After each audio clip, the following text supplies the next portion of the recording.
a Sim, vida. Era muito diferente. Nem. completamente diferente. Por mais que o Victor já fizesse as sessões e eu desconfiasse, uma vez que veio o laudo, mudou tudo, né? Mudou a Ah, rotina, a preocupação. O laudo, ele tem um peso, né? tem. É uma preocupação bem, bem E, dolorosa. e tem que tomar muito cuidado, porque o laudo, ele querendo ou não, ele é um carimbo ali na vida da pessoa pro resto da vida, né?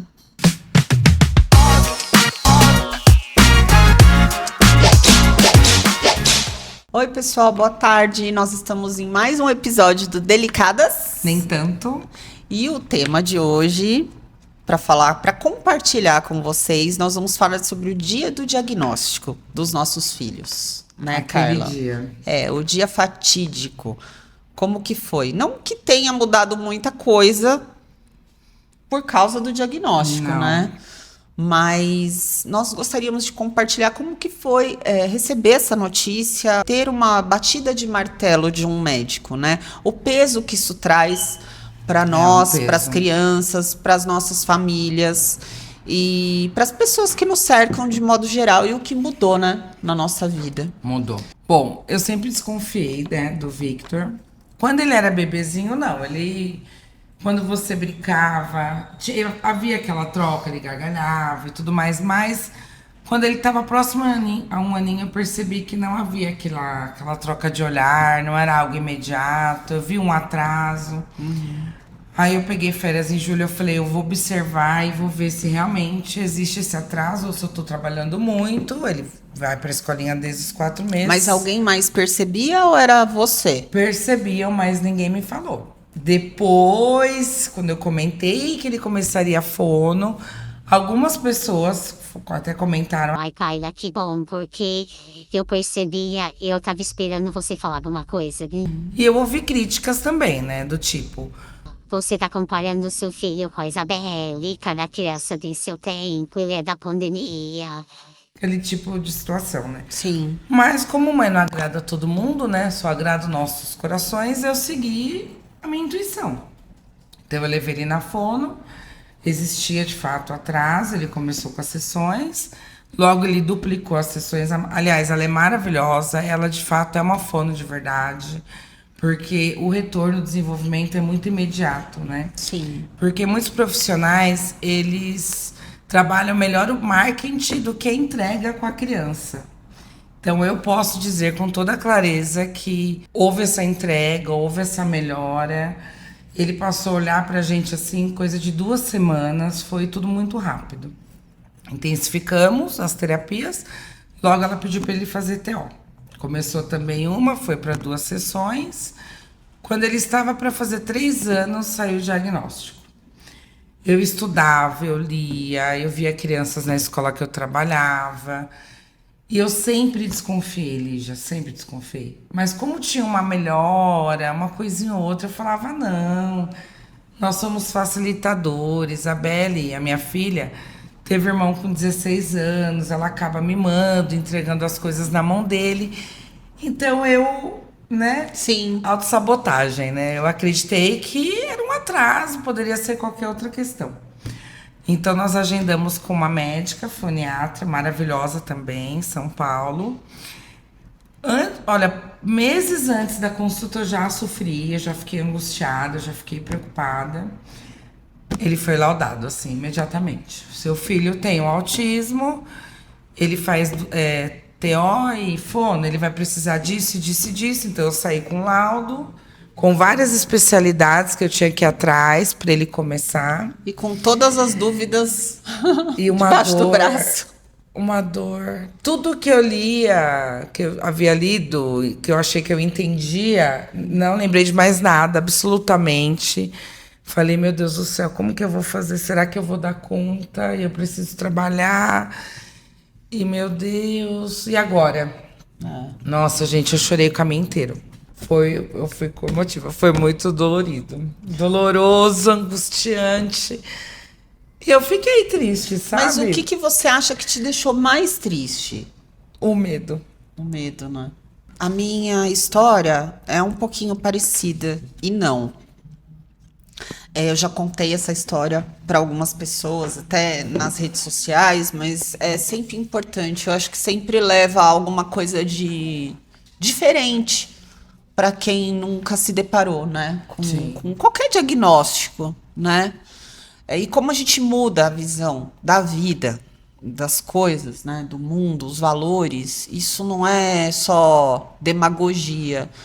Nós passamos a olhar o mundo realmente com outros olhos. É diferente, percepção. Eu sou uma Lígia, sem dúvida, antes e uma depois do Benício.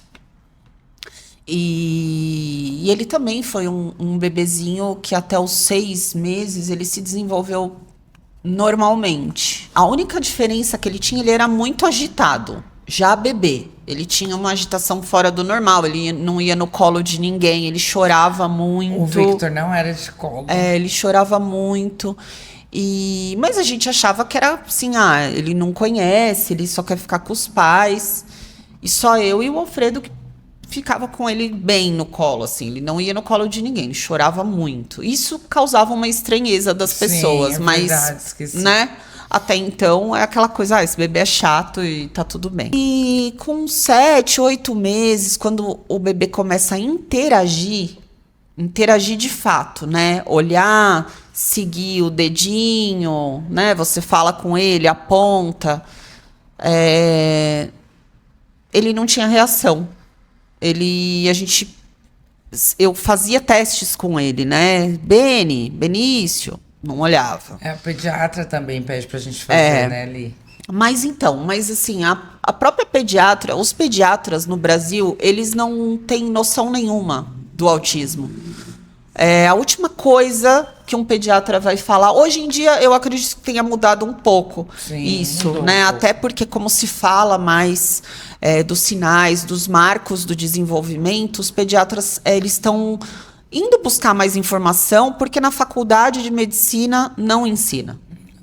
Os próprios médicos relatam isso, né? E eu acredito, espero que tenha mudado, mas ainda é muito pouco. O pediatra costuma ver os marcos de desenvolvimento que a criança tem, o básico, né? Mas todo o resto é normal, dito normal, é coisa da mãe, tudo é coisa da normal. cabeça. E eu comecei a apontar essas diferenças para a pediatra dele. Né? Olha, eu não tô achando normal isso. Com 10 meses ele engatinhou, normal, Isso que eu ia perguntar. comia normal. Andou dentro do tempo certo. Só que assim, aquela fase que a criança começa a dar tchauzinho, você fala assim, olha o passarinho, a criança não olha. Beijinho. Essas pequenas coisas fazem parte de uma régua que se chama marco do desenvolvimento. Sim. Isso, obrigatoriamente, as crianças precisam fazer. Quando não faz, ela não precisa fazer tudo, mas uma coisa ou outra ela tem que fazer. É importante. E é um sinal de alerta. É um dos primeiros sinais de alerta. Eu fui descobrir isso depois. E eu achava muito estranho, fora toda a agitação dele, né, que me incomodava. Nesse tempo, eu comecei a pesquisar. Pesquisei e fazia aqueles testes da internet e tudo já apontava para autismo, mas assim, não, nada a ver, né? E meu marido também, eu fui totalmente desacreditada. Era coisa da minha cabeça, eu não compartilhava isso com ninguém, eu só falava isso para ele. E passou o tempo. Ele fez 1 aninho, ele começou a andar com 1 ano e 2 meses, foi super dentro do tempo também.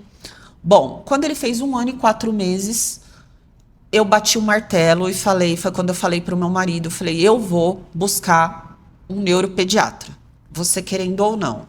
Eu vou sozinha, não precisa ir comigo, eu vou sozinha, e aí eu vou saber se eu tô louca ou não. Sim, mas eu preciso ter certeza da minha loucura, né? Mas eu quero uma resposta, eu quero Sim. saber se eu tô imaginando coisa ou se realmente o que eu tô vendo tem a ver.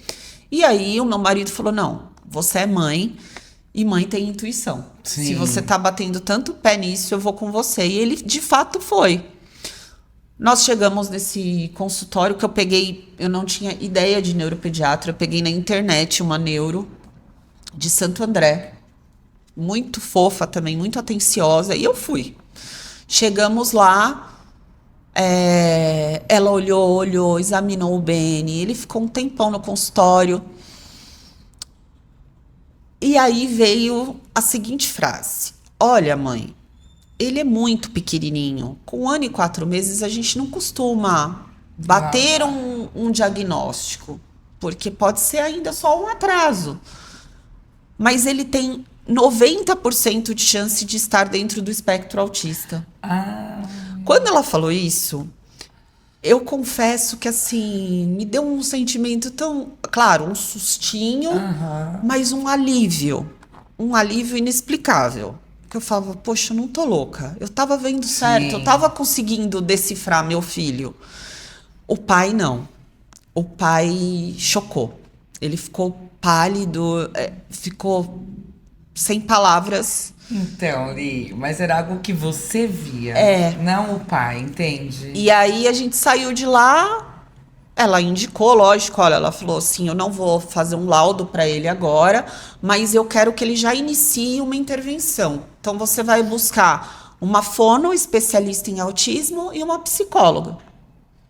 E aí, por coincidência, eu não tinha a menor ideia, eu não tinha ideia por onde começar.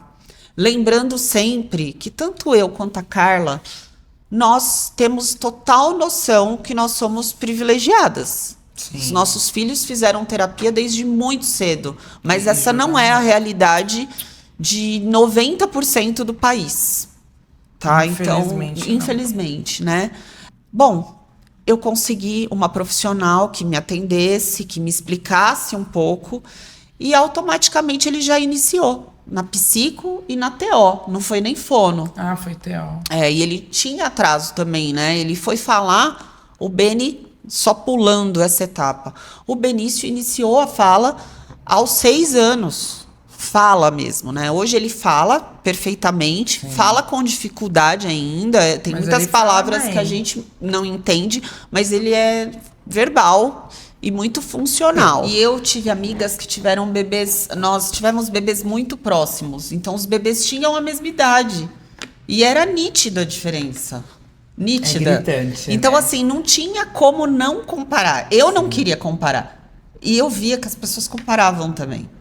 Porque tinha coisas muito gritantes. Mas a gente deixa passar, né? A mãe tá ali, né? Mas eu sou da opinião do meu marido, assim. Eu acho que a mãe, ela realmente tem um sexto sentido. A mãe é diferente, né? E ela sabe o que acontece com o filho dela. Ela tem esse... O que acontece é que às vezes a gente foge. A gente não quer enxergar, mas a gente sabe que tá acontecendo. Né? É autossabotagem. Isso é autossabotagem. E também tem outra coisa. Nos dias de hoje, todo mundo fala, né? Você deve ouvir muito. Vocês aí em casa também devem ouvir. Que tudo é autismo hoje em dia. Autismo e TDAH. Gente, não é assim. Não façam esse tipo de comentário. Isso é cruel. Isso é cruel. É pesado, né? A pessoa que carrega um diagnóstico é uma marca para a vida. É uma marca para a vida. Uma mãe que tem um filho com um laudo, ela tá carregando aquele laudo pro resto da vida, né? Então, assim, é muito sério. E profissionais também, hoje em dia, não saiam dando laudo, porque é uma responsabilidade muito grande. Então, assim, busquem profissionais qualificados, profissionais que realmente fazem uma avaliação neuropsicológica correta, séria, né? Baseado em testes comprovados cientificamente. Uma avaliação neuropsicológica, ela não dura em 2 sessões, é no mínimo 10 sessões para ser eficaz. Aí é uma avaliação, né? Tá? Ela não tem um prazo. Então, assim, claro, isso a gente está falando de crianças e adultos mais velhos. Em bebês, aí que vem a importância do diagnóstico precoce. Mesmo a criança não tendo um laudo, é importante que a intervenção ela comece o quanto antes. Então, assim, não tem essa do tempo do bebê, do tempo da criança. Não. Desconfiou. Corre. Porque quanto Vai mais cedo, atrás, sim. melhor, né?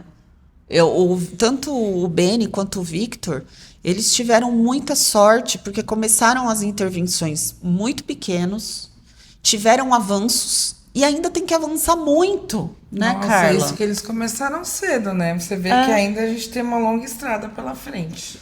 Porque tem, assim, a questão da poda neural, que geralmente é nos 3 anos, se eu não estou enganada. Um profissional pode me corrigir, mas eu acredito que seja aos 3 anos. Existe a neuroplasticidade do cérebro. Então, tudo que o cérebro consegue captar e aprender antes dessa poda neural, ele vai aprender e ele vai se desenvolver. Absorve, né? Sim. Para conversar com a família, como que você fez? Ai, com a família, eu fui falando aos poucos. Eu também. Eu fui falando aos poucos. Eu falava para um, falava para outro. Fui, né? Assim, a pessoa sempre olha meio assim. Eu lembro que, sabe, ele é autista, foi diagnosticado com autismo. Aí a pessoa fica meio assustada, não sabe muito o que falar. Mas nem eu sabia também. E assim, Como falar, né? 100%, eu vou falar 100% do caso na minha família, né? Não é nenhuma questão de apoio. Não sei como foi na sua, mas era um desconhecimento total. Sim. Então, Não, assim, eu tive tias que me perguntaram.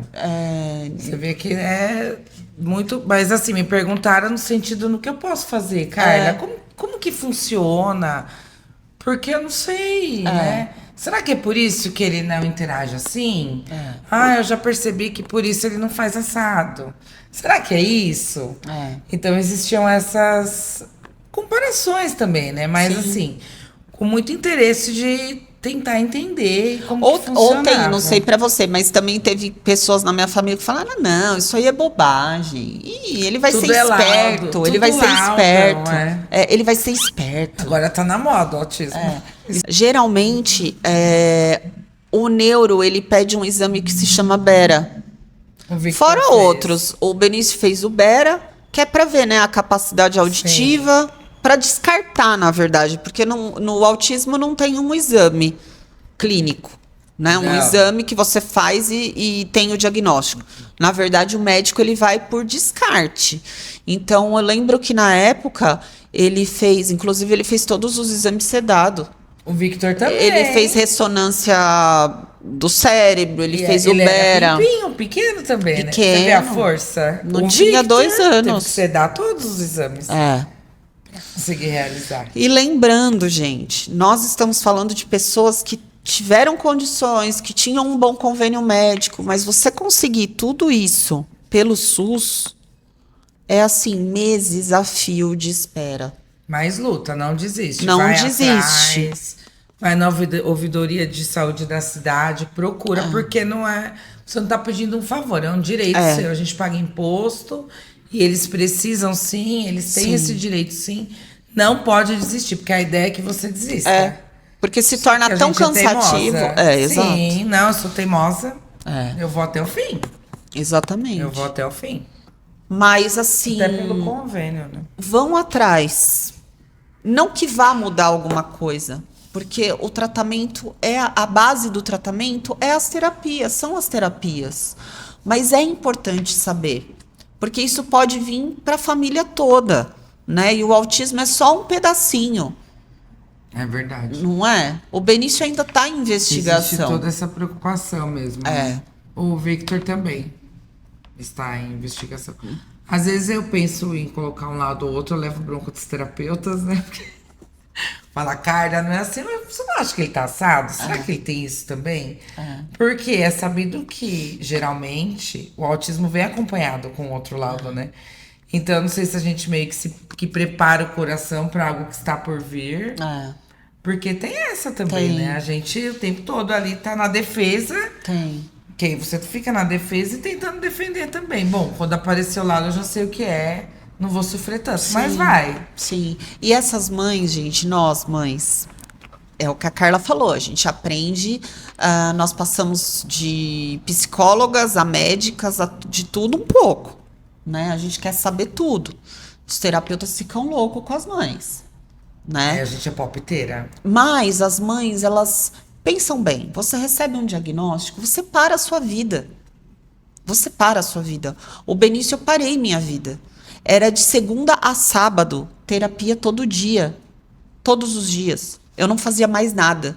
Eu saía de casa. E assim, aonde me falassem, Lígia, vai na fono tal. Eu atravessava a cidade 7 horas da manhã, porque ela só tinha aquele horário.